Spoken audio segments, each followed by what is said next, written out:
नमस्कार, आप देख रहे हैं ग्रेटर जम्मू और मैं हूं आपके साथ नीतू सिंह। जम्मू कश्मीर में एक तबका ऐसा भी है जो लगभग 30-35 सालों से अपनी घर वापसी का इंतजार कर रहा है।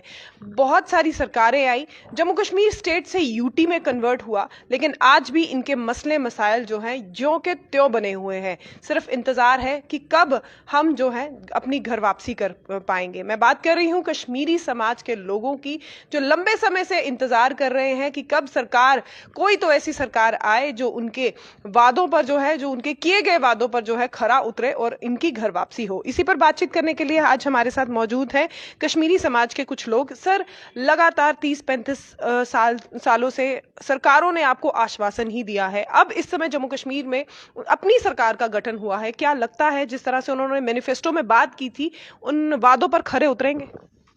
देखिए, सच्चाई यह है कि जब ये स्टेट फुल फ्लेजेड स्टेट थी तब भी कश्मीरी पंडित डिस्प्लेस्ड था और घर वापसी की कोई बात नहीं हो रही थी। उसके बाद इस स्टेट को यूटी में कन्वर्ट किया गया और उस समय से भी आप देख रहे हैं कि कश्मीरी पंडित जैसे कि वैसे ही है, कोई रिटर्न की बात नहीं है। अब फिर ये मांग चल रही है कि यूटी को दोबारा स्टेटहुड में कन्वर्ट किया जाए। हम ये जानना चाहते हैं कि स्टेट रहे या यूटी प्रशासित केंद्र रहे, दोनों स्टेज पे कश्मीरी पंडित जैसे कि वैसे ही है, डिस्प्लेस्ड है, घर से बाहर है, अपने मातृभूमि से दूर है। आज हम 3 मुद्दों के लिए बहुत जरूरी बात करना चाहते थे। एक बात, क्या हमारे पास 35 साल के बाद यह अधिकार होना चाहिए कि हम सरकारों से पूछें कि क्या वाकई में आपके पास कोई रोड मैप प्लान है कश्मीरी पंडितों की वापसी के लिए? क्योंकि जब भी इलेक्शन का टाइम आता है आपके मैनिफेस्टो में प्रायोरिटी पे कश्मीरी पंडित का डिस्कशन रहता है। जब भी इलेक्शन आता है मैनिफेस्टो में भी मेंशन कर लेते हैं, लेकिन बाद में सरकारें चलाते चलाते आप मैनिफेस्टो को भी भूल जाते हैं और अपने वायदों को भी दरकिनार करते हैं।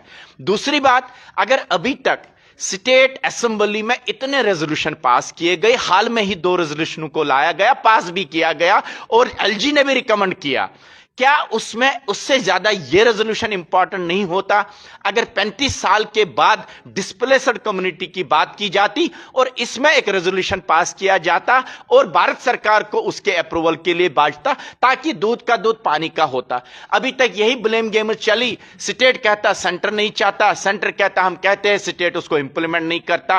क्या स्टेट से हम मांग करते हैं, उमर अब्दुल्ला से हम विनम्रता पूर्वक ये अपील रखते हैं कि साहब आप ये रेजोल्यूशन पास कर दीजिए, ये उम्मीद कम से कम हमारी आपकी हुकूमत के साथ रहनी चाहिए कि आप रेजोल्यूशन लाए, उसको पास करें, केंद्र सरकार को भेजें, बॉल उनके कोर्ट में जाएगी, देखेंगे वहां से क्या मुड़ के आएगा। और तीसरी बात, हम इस बात के लिए डिलिमिटेशन कमीशन के साथ साथ भारत सरकार, मोदी जी की सरकार को धन्यवाद देना चाहते हैं कि आपने 2 सीटें कश्मीरी पंडितों के लिए रिजर्व की स्टेट असेंबली के लिए, जिससे पॉलिटिकली एम्पावर होना बहुत जरूरी था। अगर कश्मीरी पंडित वापस जाता उससे पहले उसको पॉलिटिकली एम्पावर करना बहुत जरूरी है। लेकिन एक कठिनाई इसमें अभी भी बची है, एक हिच इसमें बचा है कि हमें नहीं पता ये 2 लोग कौन होंगे। हम चाहते हैं कि ये 2 लोग पहले कम्युनिटी वेट करे और कम्युनिटी उनको वेट करेगी जिन्होंने कम्युनिटी के लिए, सोसाइटी के लिए, देश के लिए काम किया होगा। उसको डेमोक्रेटिक प्रोसेस में वेट करवाने के लिए हमारा सुझाव है कि आपने खाली सिलेक्टेड की बात कही और रेजोल्यूशन जो पास हुआ डिलिमिटेशन कमीशन के आधार पर, उसमें खाली सिलेक्शन कही गई, उस पर इलेक्शन कहीं नहीं कहा गया। अगर कम्युनिटी के अंदर सरकार एक इंटरनल इलेक्शन करवाए, सरकार की निगरानी में, कम से कम ड्यू काम की निगरानी में अगर एक इलेक्शन होता है, जो 2 लोग वहां से चुन के आएंगे आप उनको नॉमिनेट कर दीजिए, ताकि हमें भी लगेगा हमारे रियल रिप्रेजेंटेटिव है जिसको हम कल पकड़ सकते हैं। अगर पैराशूट से आते हुए आपके पॉलिटिकल पार्टीज के इंटरेस्ट के लोग होंगे, उनकी भी अपने विचारों की मजबूरियां होती हैं, हम उससे भी अलग नहीं कह सकते हैं।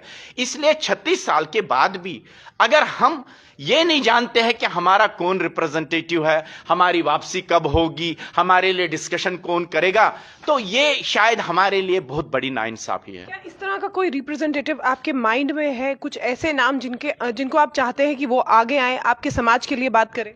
देखिए, मैं जो यूथ ऑल इंडिया कश्मीरी समाज है, मैं नहीं कहता हूं खाली हम लोग हैं जो पंडितों के लिए काम करते हैं, बहुत लोग हैं, बहुत हमारे से बहुत ज्यादा लोगों ने भी काम किया होगा।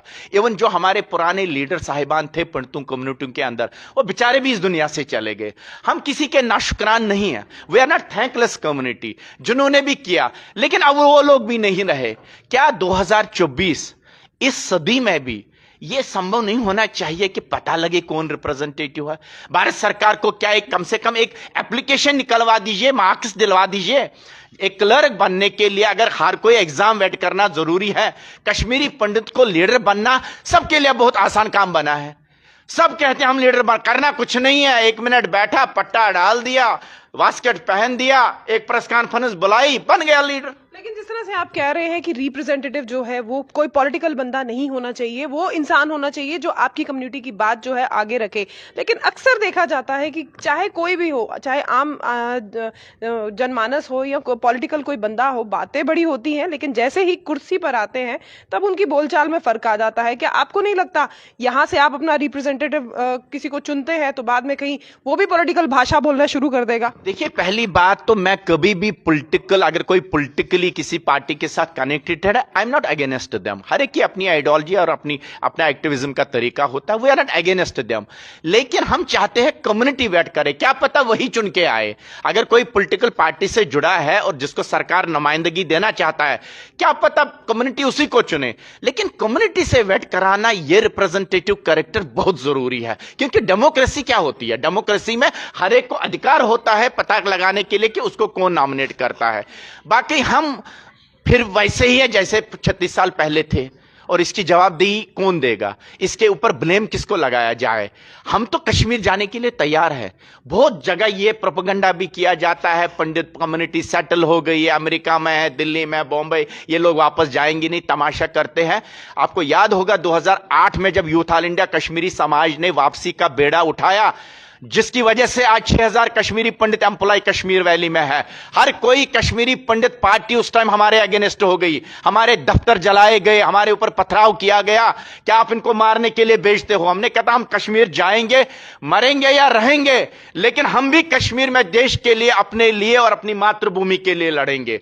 मौजूदा सरकार की अगर बात की जाए तो जम्मू कश्मीर में नेशनल कॉन्फ्रेंस की इस समय सरकार है। उनका ये कहना है, जो हमें सूत्रों के हवाले से खबर आ रही है, उनका ये कहना है कि जो कश्मीरी विस्थापित लोग हैं उनकी घर वापसी होगी, जिस तरह की उन्हें फैसिलिटी है वो भी वहां पर प्रदान की जाएगी, और साथ ही साथ सिक्योरिटी जो है वो भी उन्हें दी जाएगी, ताकि जो उनके दिल में डर शुभा है वो कहीं उससे परे होकर वो अपनी घर वापसी कर सके। देखिए, ये बात तो हम पिछले 36 साल से सुनते आ रहे, ले रहे, वापस हो गए, एक लिस्ट बन गया, कल जा रहे, पार जा रहे। जिनको आपने लेना उनको तो पता ही नहीं है, उनके साथ तो उसके ऊपर कोई डिस्कशन ही नहीं है। मैं आपसे प्यार करता हूं, लेकिन कभी नहीं दुनिया के सामने बताऊंगा मैं आपसे प्यार करता हूं। यह सिचुएशन चलने वाली नहीं है। जो अंदर है वो बाहर होना चाहिए। आपने हमें वापस लेना, आप कम्युनिटी के सामने ओपन ब्लूप्रिंट रखिए, कम्युनिटी भी जाने कि क्या मैं उस ब्लूप्रिंट के तहत वापस जाने का अधिकार रखता हूं या नहीं रखता हूं। क्या मुझे कहीं दोबारा 8वीं 10वीं जनरेशन को फिर से पलायन न करना पड़े। ये चीजें इस टाइम कम्युनिटी जानना बहुत जरूरी है। लेकिन उसका ये मतलब नहीं हम कश्मीर वापस नहीं जाना चाहते। आप अपना फर्ज निभाइए। आप देखिए, हर कोई कश्मीरी पंडित वापस जाने के लिए तैयार था, है और आगे भी तैयार रहेगा। तो जिस तरह से आपने देखा, यहाँ पर आज एक जो है कश्मीरी समुदाय के द्वारा पत्रकार वार्ता की गई है। सरकार से इनकी ये मांग है कि जो रेजोल्यूशन पास किया गया है उसमें नुमाइंदा जो है वो एक पॉलिटिकल बंदा नहीं, इनका अपना नुमाइंदा जो है वो चुना होना चाहिए, ताकि कल को कुछ भी इस तरह की कोई अपनी बात सरकार के अगर हित में रखना चाहिए या सरकार के आगे रखना चाहिए तो वो पर्सन जो है वो पॉलिटिकली बात ना करे, इनकी हित के लिए बात करे। क्या कुछ राय है आपकी इसके बारे में? कमेंट सेक्शन में अपनी राय रखिएगा। तब तक के लिए मुझे दीजिए इजाजत। कैमरामैन अजय जाडू के साथ मैं नीतू सिंह, ग्रेटर जम्मू के लिए धन्यवाद।